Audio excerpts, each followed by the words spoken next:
Oi, meu nome é Willimar e esse é o podcast feito por mim e por minha equipe. Lombardos. Os lombardos eram um dos povos germânicos caracterizados pela grande capacidade militar. Não há muitas fontes que comprovem ou esclareçam a história dos lombardos. O que se sabe é que este povo surgiu no sul da Escandinávia, região da Europa setentrional. Tudo indica que a ocorrência de uma grande população que se formou no local gerou a necessidade das migrações. Bem chamados de Lombardos, iniciaram a longa jornada de migração que passou por diversos lugares.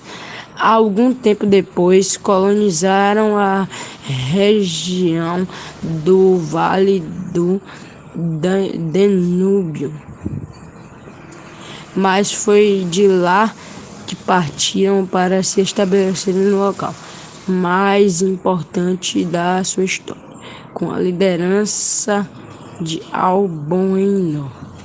Os lombardos chegaram em 568 na Itália bizantina, invadindo a região, estabelecendo o reino lombardo, que mais tarde acabou a denominação do reino itálico.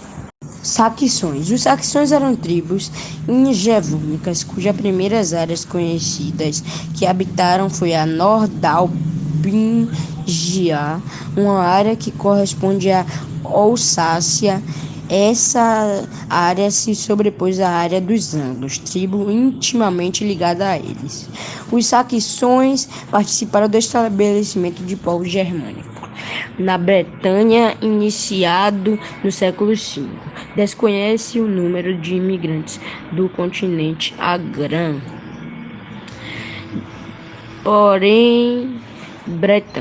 Grã-Bretanha. Porém, estima-se um número próximo a 200 mil durante a Idade Média.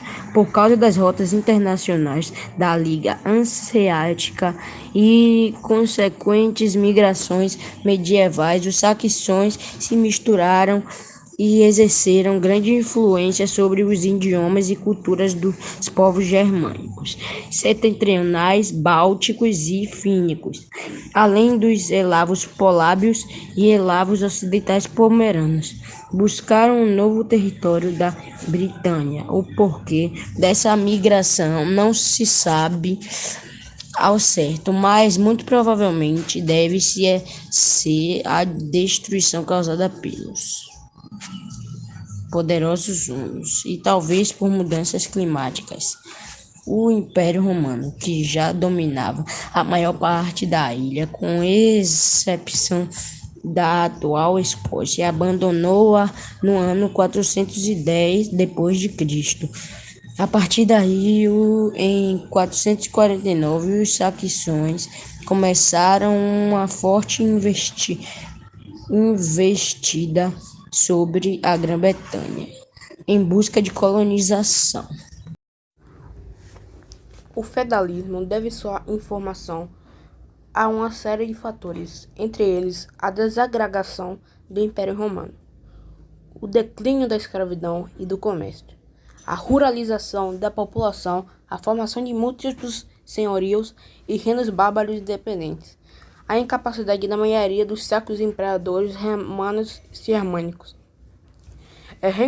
em reconstituir uma unidade política abrangente e eficiente, a supressão do paganismo e o fortalecimento político da Igreja Católica e do movimento monástico. O feudalismo evoluiu lentamente até se tornar o modelo dominante da Europa. Se caracterizou em sua forma madura pela regionalização ou encésulamento do poder, ou seja, sua concentração em âmbito local nas mãos de uma aristocracia rural que dominava a terra com grande autonomia e subjugava a maior parte da população através do poder de domínio. O sistema era garantido pelo monopólio das forças militares para a elite. Pelo apoio da Igreja, por uma grande e progressiva sustentação jurídica e ideológica e por uma forte rede de obrigações entre os senhores feudais e seus vassalos e súditos, a partir do século XIII, com o surgimento de novas monarquias centralizadas e poderosas, a reurbanização da Europa, o reaquecimento e a diversificação da economia, entre outros fatores. O sistema iniciou seu declínio, que se acelerou a partir do século XIV com a emergência do proto-capitalismo, a concorrência da burguesia, a substituição de grande parte dos seus servos por trabalhadores assalariados e a maior laicização da sociedade e grandes mudanças culturais. Mas algumas instituições feudais, mais notadamente o feudo propriamente dito, perduraram na Europa até depois do fim do antigo regime. O sistema foi típico da Europa, onde se desenvolveu com características únicas, mas vários historiadores vêm tentando compará-lo com outros sistemas não europeus, com resultados muito controversos. Sua imagem pública foi profundamente manchada com as revoluções burguesas, atendendo ao interesse da burguesia em afirmar legitimidade e superioridade do seu próprio modelo, dissolvendo-se entre os séculos XIX e século XX. As últimas instituições feudais ainda remanescentes em regiões isoladas da Europa devido à negativa propaganda burguesa. Por muito tempo, o feudalismo foi visto como um sistema autoritário, violento, opressor e explorador, cuja economia era estagnada, cuja política era caótica. E quando não tinha flexibilidade para não atingir mudanças, hoje entende-se que precisa ser reavaliada sua história, entendida em suas próprias bases e contextos, e não a partir de projeções judiciosas modernas sobre uma época em que todo o pensamento era diferente. Reconhece-se que hoje o feudalismo foi também coerente, dinâmico e adaptável, manteve-se em um estágio de contínuo rearranjo, sem alterar sua essência, perdurando por muitos séculos e propiciou o desenvolvimento de novas técnicas e métodos de produção e trocas que impulsionaram um reflorescimento econômico a partir dos séculos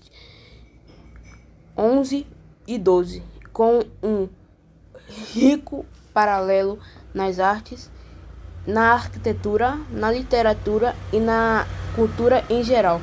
No entanto, os estudos mais recentes vêm mostrando que o sistema foi muito menos homogêneo do que pensava, com uma ampla variedade de formas de articulação na diferente região e ao longo do tempo, gerando um grande debate sobre sua definição e sobre a aplicabilidade dos antigos conceitos sobre o tema.